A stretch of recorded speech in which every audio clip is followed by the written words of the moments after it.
The greatest threat to businesses today isn't the outsider trying to get in. It's the people you trust, the ones who already have the keys, your employees, your contractors, and privileged users. 60% of online attacks are carried out by insiders. To stop these insider threats, you need to see what users are doing before an incident occurs. Observit combats insider threats by detecting risk activity, investigating in minutes, effectively responding, and stopping data lost. Give it a test drive at observit.com/Security Weekly.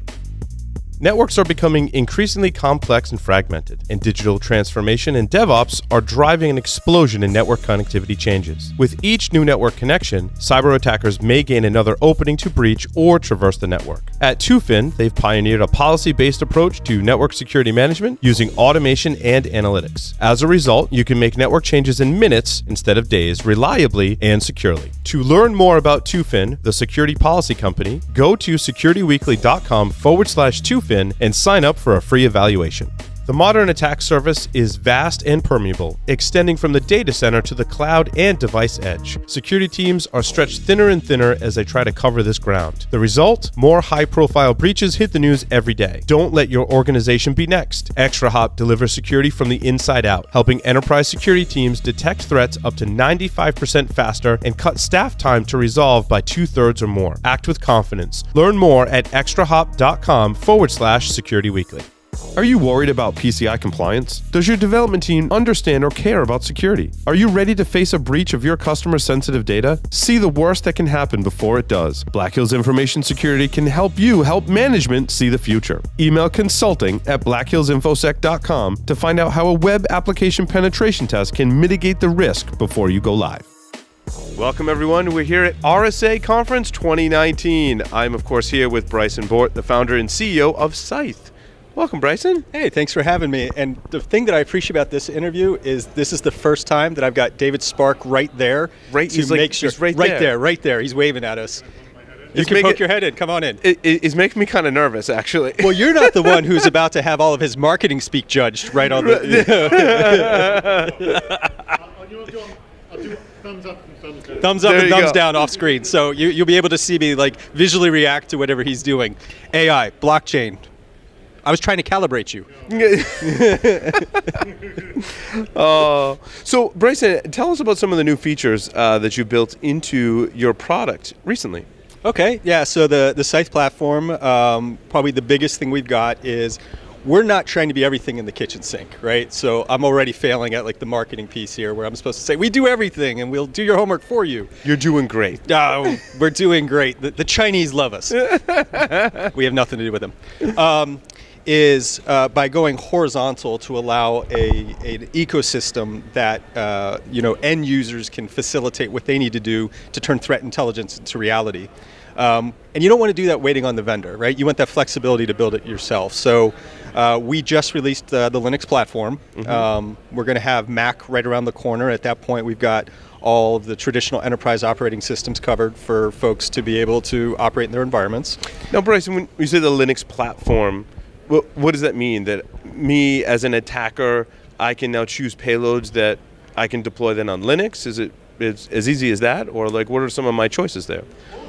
So I would like to first start with the attacker comment, right? We've built something that's easy enough for a blue team to use. Mm-hmm. We built something that's easy enough for a sysadmin to use. So you can build these things in your own environment without having to be an attacker. Mm-hmm. You can build them and not even look at it from an attack perspective, but just like, how do I validate my detections? How do I reduce the size of that haystack of all the noise that's in my environment with my CM? Mm-hmm. So you don't even have to attack to do that. Yeah, as a sysadmin, in fact, I have this problem today. There's authorized keys files on many of my Linux systems. There's credentials on there that shouldn't work. I've identified a set of credentials. I want to then go deploy something that is going to tell me if all those things are valid. But then, once I'm on the system, what else can I do once I have that level of privileges? Yeah. So that again highlights where we're different, right?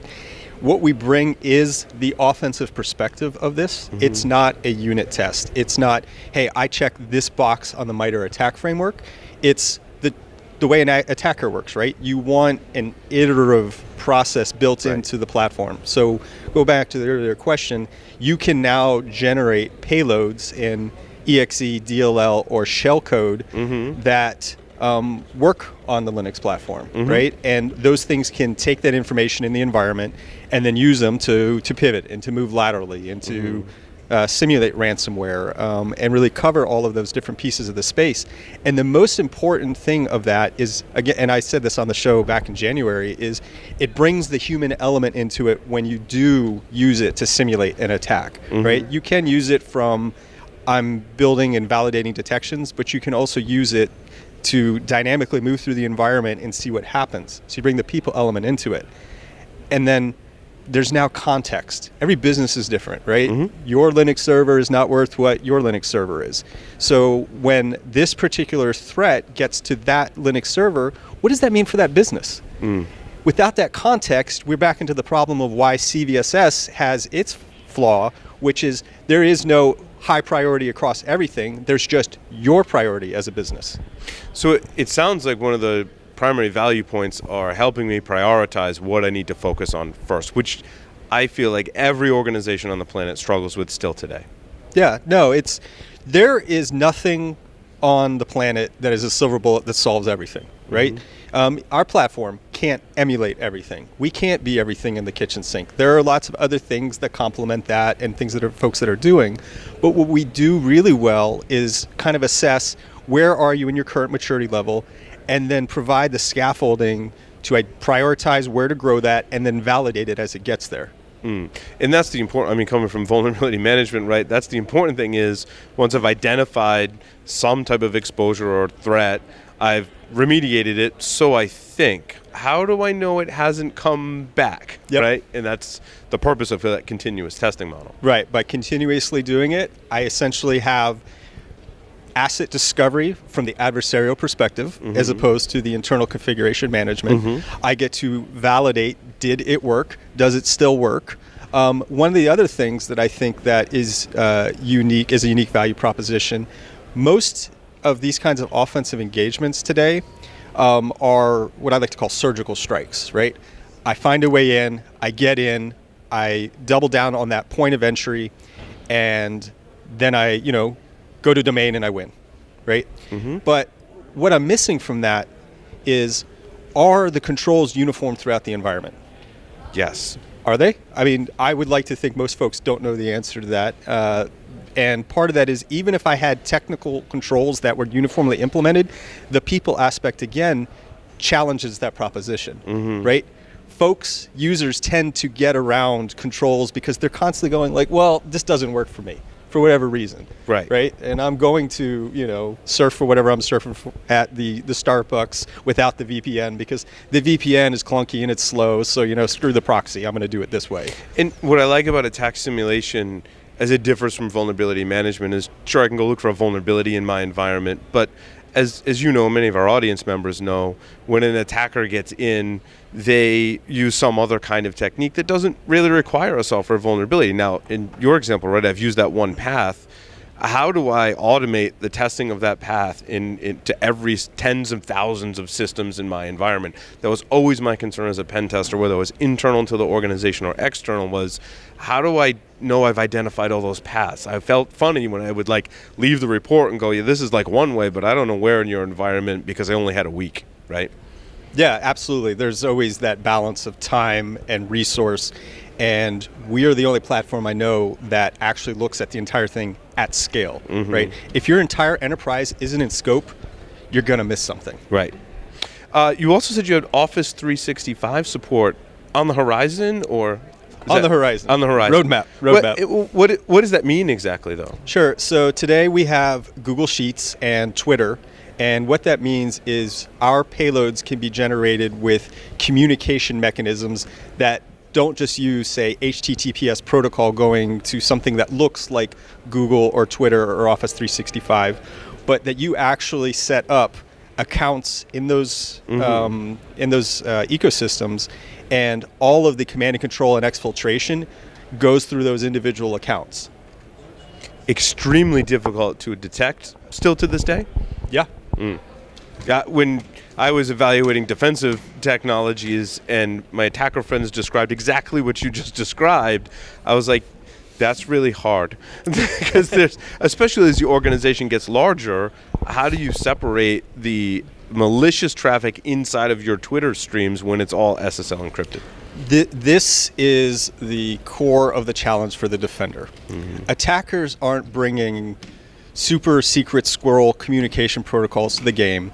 They're hiding in the open. Right? I'm on your wires. If I brought something that's that special, it would stick out like a sore thumb and you would know it was there. So what am I going to do? I'm going to use the protocols you already have. All right, well, plain text HTTP is easy to inspect. So that might be easy for me to blend in, but it's pretty easy for you as a defender to be able to parse that and potentially determine that, hey, these domains or these IPs are out of bounds and there's some strange traffic going on at 3 a.m. in the morning, which is strangely, during the workday at a particular adversarial country. And then the next step, all right, well, I'm going to use HTTPS. So now I'm going to establish encrypted sessions that are going to my domains.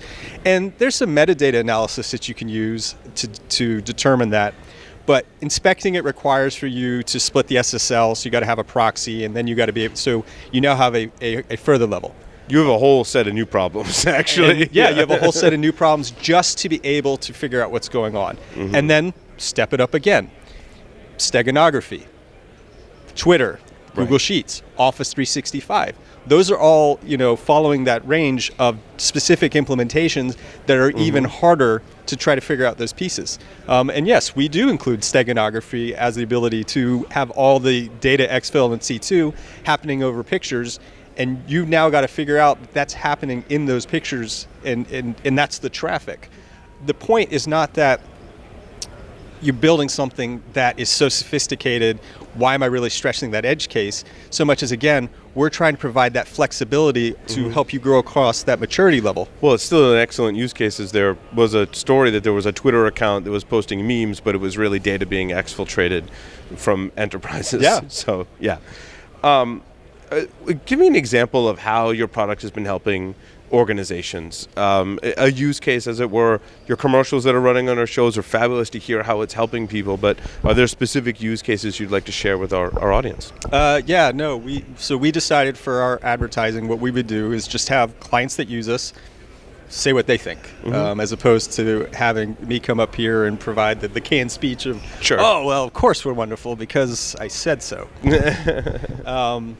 So I think the most common starting point, and this speaks a lot to the maturity level that we see, is the application bake-off.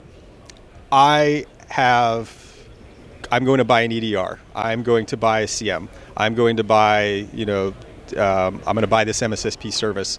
And those companies are using us to facilitate the bake-off. That's awesome. Because what you can do now is you get to choose from your company's perspective, well, these are what I consider my threats. I'm going to build out with the platform these threats, so click, click, click, click, click, click, and I now got these campaigns, and I'm going to run it and see what happens myself.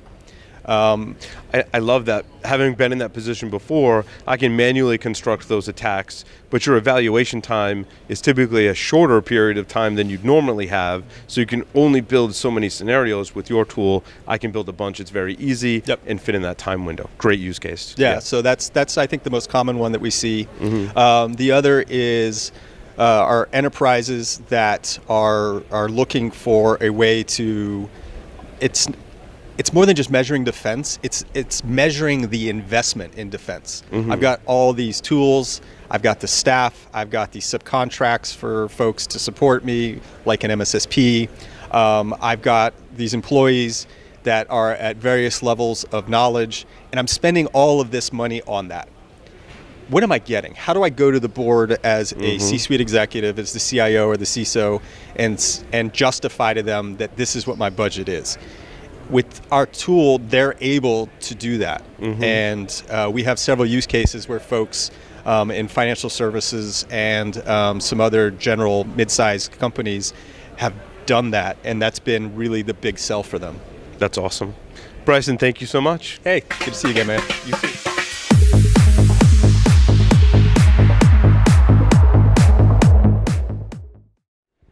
And we are here. It is day 2 for us, or day 3. I know they all kind of blur together, but we're at RSA Conference 2019 with Mark Dufresne. He's the VP of Research at Endgame. No stranger to the show, of course. Mark, welcome. All right, thanks for having me. Good to see you again. Yeah, nice to have you here.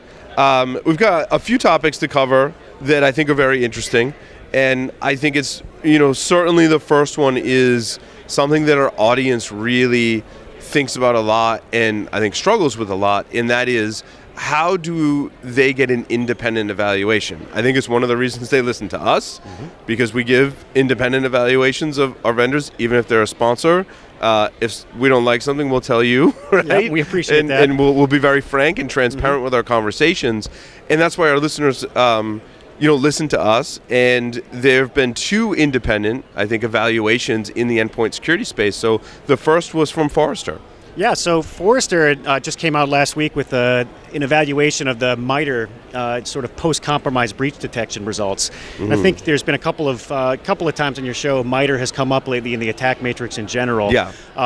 MITRE did a really nice job evaluating 7 plus 2 now. A couple of competitors came in a little bit later into the evaluation, but put out some raw information, which intentionally MITRE didn't want to score vendors. MITRE didn't want to provide rankings. MITRE simply said, hey, this is what attack is. These are some techniques we've seen used by APT3 in the past. We've simulated generating those techniques and endpoints, and just here's how these different products approached detection, correlation, alerting on those different techniques. But they didn't provide really a basis for scoring, which left a very predictable vacuum that was quickly filled by vendors rushing in to all declare that they were the best, right. And do sort of a victory lap, and leaving consumers, I think, not too much better off in terms of how they can actually interpret these results and make any kind of use of it. Unless they went and read all the results themselves and would draw their own conclusions, which I think is what MITRE wanted people to do, which is okay. Yeah, I mean, they were coming from it from a good spot where they didn't want to be the arbiter of right and wrong. It's a really nuanced problem,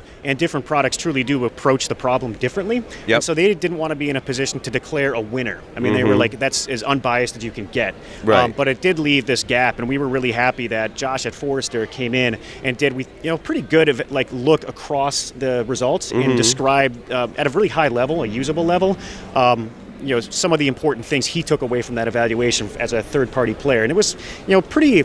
It was a positive thing. He didn't trash anybody. Right. He didn't say anyone was really way worse or way better than anybody else, but he really did a good job sort of highlighting how different products were better in the evaluation.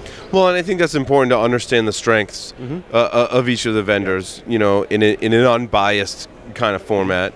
I mean, it is nice to kind of see, when I look at product reviews for other products outside of security, it's kind of nice to see the pros and cons, right? Yep. The cons are typically written, though, not to be, inflammatory, right? And I think everyone has a different appetite, a different architecture, and different requirements that having that information may lead them down the right path. Right. Yeah, absolutely, yeah, because post-compromise visibility, what does detection mean post-compromise? I mean, the particular test, for example, it used a lot of if you would just turn alerting on in your enterprise for many of the tests that they used during the eval, your SOC would just hate you. They would all turn it off. They would just look away. They would throw your product out to the street. So I don't want an alert every time somebody runs net use in my environment. But that's exactly the level of fidelity that some of the tests were using. And so, with the way we approach our product, and it definitely came out in the evaluation. We try to sort of give our think about an out-of-the-box thing that's going to work in most enterprises. Let's alert on things that are on the higher confidence end. Of course, with customers can tune things on and off, whitelist normal activity. And some things really do just belong in the universe of telemetry. So when we're there, we try to provide enrichments, start answering, what is this? Why is net use important? What MITRE technique does that map to? And tie it to things that might be bad, which MITRE called taint. In Josh's analysis, it talked about correlation. But it's important that it's not just, the problem with post-compromise detection, you don't want to just dump a mountain of telemetry in somebody's lap and say, good luck figuring out how any of this means anything. The MITRE evaluation did a nice job talking about how different vendors sort of tied those threads together for people and told more of a story of an attack. And enrich rather than properly. just like one part of the, because a lot of the MITRE is like one square is like just one part of an attack. Sure. Yeah, and attacks all, as you know, tie together. I mean, there's a chain of events from initial access all the way through to actions on objective, collection, exfil, damage and loss, whatever sort of the adversary's intent is. So you have to chain that together in a good modern like EDR tool. And now NSS Labs also had an evaluation of endpoint protection guide is what they called it. Yeah, they just released that this morning on the first day of RSA. That was the MITRE eval is all about one half of what the modern endpoint security tool needs to provide, which is visibility and like correlation and detection post compromise. I mean, I think we all say we have to assume that somebody's going to click on a phish, a piece of malware is going to evade your AV product, somebody's going to get legitimate creds and go do things on your network that are bad. So MITRE is all about sort of categorizing those attacks, and the evaluation talked about products, their effectiveness in dealing with that side of the problem. The NSS test is more along the lines of what we all think about when we think about like an AV product. It's sort of more in your set and forget AV type solution, where they did a good job this year in their testing, trying to simulate real attacks like unknown malware that somebody might bring in that just looking it up in VT is not going to do you any good. If you're simply running traditional AV based or signature based AV, it's not going to find those things. So it sounds like they went the extra mile of not just finding like off the shelf malware and detonating it. They found some different strains of malware that did some customization. Sort of did some custom payloads and macros. They disconnected the endpoint under test from the cloud. I mean, a lot of cloud-based security is important. It's part of a solution, but you really do have to think about your disconnected assets. Like, do you have protection when things are offline? How does that equate to your online protection? So they did some testing around when the endpoint is offline, how does this solution fare? And I also think another big deal is like, how much does this thing cost to actually deploy and maintain? How false positive prone is it? Like, you can write a machine learning model that's going to just say every executable is bad, but that's not going to really perform particularly well. So they also have I think their test is interesting in that they try to think about what's the cost of ownership and operating this thing going to be, which is really like a third dimension as you're actually thinking about implementing a tool. Is like, how hard is this thing to run, and how much is this going to cost me over time? What are all those hidden costs? They try to pull that together, which is a hard thing to do, and map it along with effectiveness. Now, how are CISOs looking at this particular level of evaluations from MITRE and Forrester and NSS Labs? How are they digesting that and making sense of it to ultimately make decisions about their security programs? Yeah, I mean, like it is. There's no better reminder than coming to RSA, just how many vendors are out there and how much all of the words coming out of the marketing departments of these companies, they all sound the same. So how do you everyone's got next generation, advanced AI-driven ML, behavioral detection. Everybody's perfect. Everyone's got a slick demo. So it's really hard for a team with limited resources. I mean, they can't possibly bring in and do like a proof of concept trial of every endpoint security product in the market. So these tests, the NSS test is a good example of something that says, hey, if the product if they were tested and performed well, it's a legitimate protection solution. Like they tested it probably as well or better than your team is going to be able to test it in a couple-week trial period when they've got a day job. So it's sort of like it's important to be there, be present, be transparent, and bring that in. So NSS and some other we do AV comparatives testing, for example, another third-party sort of protection testing firm. Those are all good, like baseline. Is this thing going to help me keep threats out? The MITRE test was really interesting because CISOs, they all know they need protection. They're all becoming enlightened to the fact that, signature-based solutions aren't good enough. I think in 2019, where everyone kind of knows that, MITRE is the framework people are thinking about when they think about, hey, what do I post-compromise detection and visibility? I know that's important. It's really hard to measure that. And so the MITRE eval and the Forrester independent study, we're seeing a lot of CISOs talking about those results, and it's becoming a place where they can sort of contextualize what is this new universe of assume I'm breached, post-compromise detection? How quickly can I figure out the scope of an intrusion and figure out what I have to do to remediate it? What are all the artifacts left behind? What did the adversary do? MITRE and Forrester is something CISOs are really, they're looking at that, just thinking like, okay, this is the type of information I start to need to make this whole amorphous concept of attack a little bit more actionable. What do I need to be thinking about? Because I think in the past it was just probably folks like you and I going, there's a lot of evasion techniques out there, and there's a lot of things that people can do to be super stealthy in your network, and you're going to miss that. That message, I feel like, was lost for so many years until we had some of these independent evaluations and guidelines like MITRE ATT&CK to allow CISOs to go, that's what you're talking about. Like, it actually maps out to different behaviors. And it's still not. It's only a slice of the pie they need to care about. Agree. Like, I wrote a blog post right after the eval. My team at Endgame did the evaluation. We were right there with MITRE, and it's not everything. For example, it didn't talk about which things should belong in a real enterprise in the universe of alerting versus just make sure I can go query for this thing and find it and tie it together. But I don't want alerts on net use or anytime PowerShell runs. I don't need an alert for that. It doesn't talk about things like hardening of your data source. I think we all know how easy it is to undermine if you're just sitting in user mode and just sucking in Windows event logs or ETW feeds from userland. It's extremely easy for somebody to subvert that if they're active on a box and just blind your EDR solution. So quality of data and things like how easy is this thing for me to deploy? What's the CPU impact on the endpoint and memory impact? How performant is it? How good's your customer support? There's all kinds of other things that CISOs need to think about when they're evaluating a product. So it's kind of one important aspect. But they all feed into the increased detection rate in my mind, right? Having a vulnerability management background, sure, it's one thing to compare how many vulnerabilities does it find. It's another thing to see how it fits into my process to be able to respond fast. Yeah, and it's sort of like your table stakes for being a serious somebody should consider bring in. And if you look at the MITRE evaluation results in Forrester, you probably want to be plucking out a company that looked really good in that aspect of things. As a starting point. You want to look at something like NSS and say, hey, does this company have a credible prevention solution? Can I set things and it's going to block 99% of threats, and then sort of bring those in for a trial, make sure those usability features are in place, make sure it's performant before, and then make your buying decision. So what are some of the barriers to effective enterprise security? And that's a loaded question. We're going a lot of different things. Yeah, right, exactly. Right. I guess two big classes we think about.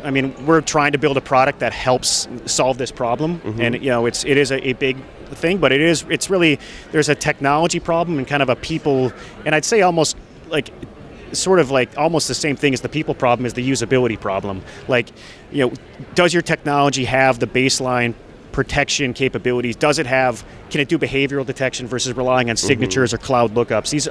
You have to have, we think all the time about layered behavioral detections, expecting and knowing based on history and the fact that we have aggressive adversaries constantly changing their tactics to evade defenses. We know I've got 7 layers between them and success, and I know if it's an APT level threat, they're probably going to do something that's going to evade one of my layers, but I just have to have something in place to just provide blocking and detection and very rapid remediation at some phase. I guess what you're saying is attackers are going to gain a foothold. It's about how deep you let them go and how quickly you can find them. And one thing that we've been talking about that's kind of interesting, Mark, is that advanced attackers have more than one way in to your enterprise. And when we start thinking about it and I put my evil hat on, I'm like, I would totally have multiple footholds. So if one gets burned, I just go to the other. And that is we've seen that time and time again. And you think remediation is done. You did a credential reset somewhere, and there's something sitting on a network device somewhere, nascent backdoor beaconing back home once a month. Right. Just low and slow. So it is once you've given the adversary the opportunity to sort of embed your fingers into your enterprise for a long period of time and have time to think about things like persistent access to your environment. It's practically game over. It's so very that's, and that is why rapid detection and response capabilities are so important, because even if they manage to get a foothold, they get an account, they log in, they start doing stuff. If you can find them early, you kind of don't offer them the chance to take a breath and think about those things like establishing. Now, how do we find the talent to detect stuff like Yeah. this in our networks, given that, there's a talent shortage, as it were, but Yep. I think there's also a lot of companies that are forward-thinking, hiring people and training them. Yep. Like, you have the right mindset, you don't Yeah. have the right skill set yet, but we can Right. teach you that, right? Yeah, we can teach you that. And I think we try to think a lot about, we want a usable product. We have, APIs and really advanced query capabilities for power users love that stuff. But we do think about, at my company, Endgame, we have a large base of customers in the DoD. Where there's 19-year-old kids, just kind of 6 weeks of training. They probably have some cybersecurity interest, and they played at home with computers, but they haven't been in a SOC before, Right. and they've got to be able to use the tool. So we think about how can I. It's kind of like the detection and prevention thing. The what do I do next problem is something we think a lot about, and how can we help educate and point people in the right direction. Well, you have within the chat interface, right? to That's your product, one really which good is example. a that unique we've got. differentiator. Yeah, for you, we built that kind of. I think it was. I think we've been seeing this problem for a long time, and it is kind of because of this, like some of our military partnerships we've got, where it's young people. They want to sit down at our terminal and be able to ask questions of the data within minutes. I mean, hey, like search all my endpoints for whether xyz.exe ran, enter, and it'll go out. You don't need to write like Lucene syntax and bang your head against the wall and go check out man pages or help guides I've been to there. put together a query. Yeah, it can be really miserable. So that's really important for usability, but it's also like in the presence of an alert, okay, well, what questions am I supposed to ask next? How do I scope this incident? How do I tie things together in a reasonably usable graphical interface? How do I provide, it's natural to say, okay, this process is running. I can see it visually. I want to be able to click on it. Maybe dump its memory right from a console. Lead people along a path. We don't want to force them on a guide rails. There's full power there to do whatever they want, but we want, there's a lot of best practices out there.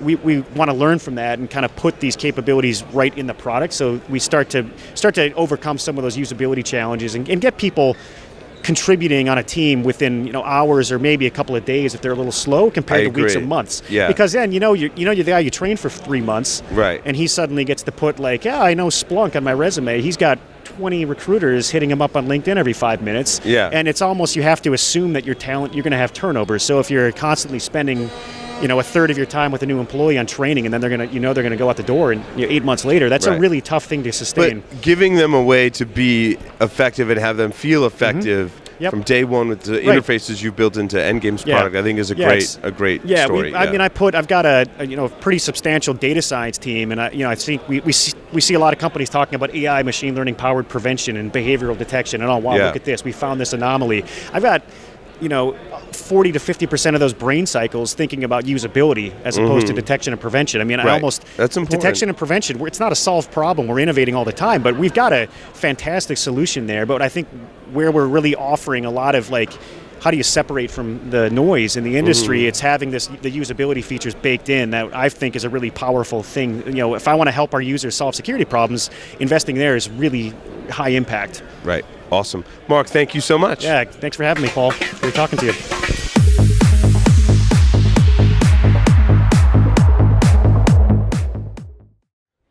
Welcome, everyone. We're at RSA Conference 2019 with Satya Gupta, the founder and CTO of Virsec. Satya, welcome. Thank you very much. It's nice to have you here. It's nice to talk about some of the advanced defensive things that we can do on systems today. There's obviously a lot of technology out here today, but I love the advanced defensive software that is protecting from the advanced threats, which, correct me if I'm wrong, did I summarize that correctly of what your product does? Absolutely, you did. Absolutely. Good. So how did you found the company, and what problems were you trying to solve early on? So back in 2007-ish kind of time frame, there was this slammer worm. Yeah. It was striking every hour. It was pulling down about millions of PCs and all. And we were seeing the antivirus companies were putting out signature after signature. Every 10 minutes there was a signature being updated. And so I'm thinking to myself, this is really a frustrating experience. And I was friends with another professor at University of Massachusetts. I was sitting with him in Starbucks, and we ended up discussing this issue, and we realized that there are better, smarter ways of doing this using some really fundamental rules of computer architecture And that's where the company got founded. And the main thought behind the company was to follow the control flow of an application and make sure the application is always executing the developer's intent rather than the bad actor's intent. And I think it's so well said, right? And so many products and techniques try and do that. But I think at the end of the day, if you simplify it down to that level, what the developer intended and how an attacker uses software that's running on the system are two completely fundamentally different things most of the time, at least at some juncture, right? Absolutely. And that's what you're monitoring on the Absolutely. on the systems. When the developer, many developers will write pieces of code that potentially are vulnerable and they can be hijacked. But for the most part, most users will not exercise the application in such a way. But then it's possible to, for a bad actor who's not as well intended as a regular user, they could provide the application some really nasty input that would drive the application off the edges of the guardrails that it wants to be able to run on. Right. So we figured that if we can actually, at that point, when the application is run off its guardrails, it starts executing what the bad actor wants it to do. Right. So it's like if you were sitting in a car driving down using your navigation system, some bad guy gets in your car, holds a gun to your head, makes you drive off to somewhere you didn't intend. It's a great analogy. That's exactly what we do as attackers, right? Exactly. Yeah. And so now, when the product is installed on the system, is it you monitoring specific applications or is it monitoring all applications? Like this isn't just an application-specific thing. Right. It's an operating system protection of all the apps, correct? That's a great question. We have capabilities that transcend, there are very host specific, so they'll work on every process. But we also have capabilities that you can choose, this high value process that's performing, my application's business logic is being executed in this process. You can choose to monitor it even more tightly than the rest of the processes that you are running on the system. So in that sense, we can actually insert our probes, basically sensors, insert themselves into those processes that you selected, and you could select all of them. I mean, there's no reason to not do, any particular process that you would like to do. You could actually use that particular process there. And especially in the world of containers, where container runs a specific process, this is an ideal fit for them. So we have host-based solutions, we have process-based solutions, we have file-based solutions, and as processes are starting up, we have application control capabilities in the product. We can even protect against attacks like side channel attacks that have been known to take, have been targeting speculative execution capabilities that have recently become a problem. That's awesome, yeah, because that deviates enough off the rails where you would detect that. But now in a container environment, if I have a container and I put I have a Python application, it lives inside of a container, I could use Virsec to put rules and safeguards around that application, deploy that container wherever I want, serverless, in my data center or someone else's data center, doesn't matter, correct? Totally, exactly right. That's really awesome. Yes. I want it. Yes. These are always great conversations and good validity where I hear what it does and I'm like, I need that. I need that in my life to protect my containers, right? Because containers are going to go everywhere now, and I don't have those operating system or lower layer controls anymore. Exactly. And the big thing about protecting processes or the memory in which the process is executing is that you have extreme visibility. If you look at all the other solutions like firewalls or web application firewalls that are kind of sniffing at the input traffic that's coming in, they're completely devoid of any context, and they don't really care what the application is going to do, how the application is going to respond. But that's really, really important because, the battleground is the process memory. That's absolutely where, you and I are talking with like those people outside on the street. They're trying to figure out what's going on. They have no shot at it. But anybody who's in this vicinity who can hear everything that we are talking about will be able to do a much better job and, analyzing what's being said out here. Right. So, is it, when it's protecting my application, is it detection and prevention, and how is that balanced? Absolutely. We do have, the way it works is that, there are some attacks that are single stage attacks, which means, like a SQL, for instance, right? Attack, if we let it through, then it'll go and change something in the database. So we kind of preemptively block it at the entrance level. But there are some other attacks like a buffer error where somebody would break into the solution, and then they'd actually establish a sort of a remote command control connection to their command control servers. So they're multi-stage kind of attacks like that. So we'd actually be able to terminate them within milliseconds. All these attacks would be terminated anyway. So, we publish very high quality metadata about these attacks into what we call our protection engine. The protection engine is completely configurable. You can have a callback that basically can either send an email, do benign things like send you an email or send you a text message, but can also go move your VM from your regular militarized zone to a quarantine area. So you have integrations into the virtual layer as well. Yeah. So we call those micro actions, which basically affect the application that are under attack. But we can also take what we call macro actions. So we can go take because we have very rich context, we have IP addresses of users and all. So we could take that information and feed it back into the router and blacklist a user or create. The telemetry from the attack can be integrated into other protection mechanisms, in addition to protection inside the processes themselves. Yeah, so micro actions protect the application that is coming under attack, and macro actions kind of work on the peripheral infrastructure that's around the application. Right. Now, what if I have an old application? And I know that it's going to, and so many people are in this situation, right? You've got an application, it's been around for years.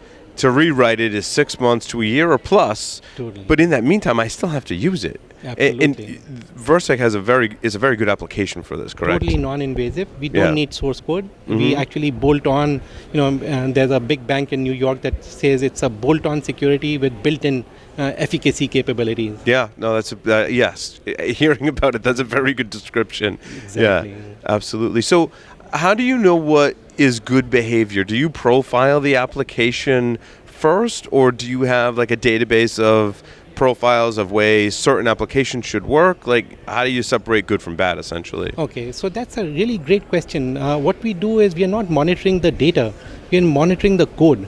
And code is inflexible. You'll have, if you take a calculator and you punch in 2 + 2 in it, it'll be, the answer is 4 today, it'll be 4 or 5 years from now, 15 years. Right. And it never changes. But the data can keep changing. I could add 2 + 3, I could punch in 2 times 16 kind of thing.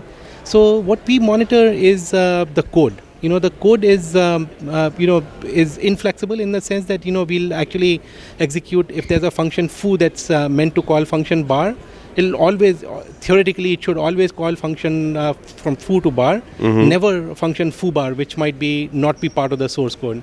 So computers work in binary, right? Totally. Like what's in the code is in the code. Exactly. Yeah. No, you don't need the source code to. We don't. You're looking at the binary, understanding the functions, and then noting deviations from what it should be doing. Exactly. If you think about it, if I were to give you a piece of source code, you'd be able to follow the logic and, if function most of the time, depending on the developer, right? Exactly. Sometimes I can't understand my own code. But, in many ways, if you think about it, the application gets compiled, linked, and built and all that. The sources of truth, the logic is still the same. It's just that it's turned into machine code that's not easily readable by humans. But this is where our speciality is. We can actually read that binary and extract all the information back from the binaries, and we are able to follow the logic of the developer. That's fantastic. Any new features that you're announcing at RSA? Yeah, absolutely. We had actually 3 great capabilities that we are now announcing. There is application control, which means we have this very nice way of whitelisting, which is completely it's refreshingly different from how people do application control or whitelisting. It's a completely hands-off strategy. And then we also have a very nice file signature repository system that is built using your own capabilities. You don't have to go out to these third-party tools and verify signatures at all these obscure places. It also tracks scripts. So the big difference with many other file monitoring systems is they don't track scripts. And you hear about these fileless attacks and all that could have been prevented if we were able to track scripts, but we don't. So, we feel that, there's these three categories of attacks that we like to think about. File-based attacks, which is basically the bad actor is sending you an exe or an executable file. Yep. A fileless attack where the bad actor is typically sending you maybe something like a PowerShell script or something. Yep. Those are relatively easy things to quench. But then the bigger trouble comes from these, what many people in the industry are now beginning to call weaponized at runtime attacks, where the application, a genuine application, accepts badly crafted data and turns, on itself. Right. So those are really hard to detect because all the action, there is no file, no executable, no script, nothing out there, and yet the application is turned on itself. So these are truly the memory attacks that are the future, and things like side channel attacks where I can steal data from from an adjacent process without ever attacking it. I could extract RSA keys or all kinds of secrets and all. So those are the new generation attacks that we feel are going to be, top of the mind in the next few years. And we feel that, the industry is really needs to catch up, and people really need to think a little bit more about what's happening in memory. That is the key for future. All of the attacks that I see that I really like and believe will be effective for pen testers, right, are definitely all in memory. Exactly. Attacks. And there's good reason there. They go through great lengths to make sure that it's all in memory. Exactly. That's really cool. And in the memory there is all these very high quality signals that are available. You can see immediately, just like if you're using a GPS, you'd know right away if you deviate from your from your path. In memory, you can actually, with things like control flow technology that we use, we can actually see that right away within microseconds that you are not executing your developer's intent and you're serving an attacker's intent. Those are very explicit signals that you can see in memory that you don't see in the network or post detection or EDR tools and machine learning and all will underserve you essentially in those cases. So your solution, just in case our audience is wondering now, right, is an agent-based system, Windows and Linux support? Yes. With a control in the cloud or on-premise, I'm assuming? Control is in your own, wherever your network is, in your own data center. Yep. Yes. Okay. It's in the same location. If it's the prem, then it's in the prem. Or if it's in the cloud, then our analysis happens in the cloud. It's in your control. Okay, so I put it wherever I want. Wherever essentially. you want. Exactly. Yeah. That's awesome. That's awesome. And I like the Linux inside of the container.